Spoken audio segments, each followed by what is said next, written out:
আজকে মেয়ের জন্মদিন, তাই সন্ধ্যাবেলা ভাবলাম ওকে নিয়ে একটু খাটু শ্যামার মন্দিরে যাই।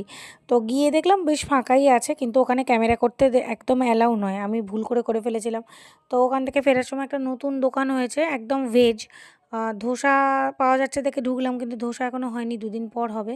তো ওখানে বেশ বসার টসারও জায়গা আছে, আলমবাজারে যারা যাবে এই দোকানটা একবার ট্রাই করতে পারো, সমস্ত ভেজ ধোসা, তারপরে গোলাপ জামুন, এই সমস্ত জিলাপি, লাইক এই হলদিরামে যেরম পাওয়া যায় এখানেও সব পাওয়া যায়। ইডলি, চাউমিন, ম্যাগি সবই হচ্ছে। মোমো কিন্তু এখন সব কটা আইটেম হয়নি, পরে হবে। তো খেয়ে বেশ ভালোই লাগলো। এদের এক বেশ আলাদা বসারও জায়গা করে দিয়েছে, দুটো আলাদা রুম নিয়েছে। যারা আলমবাজারে থাকো তারা অবশ্যই এই দোকানে একবার ট্রাই করো, যারা ভেজ খেতে চাও। ক্লাব কচুরি, জালেবি, এই সমস্ত বেশ ভালো পাওয়া যাচ্ছে।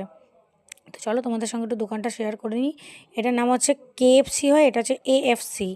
দেখো, আপনা ফুড কোর্ট, AFC। তো চলো টাটা।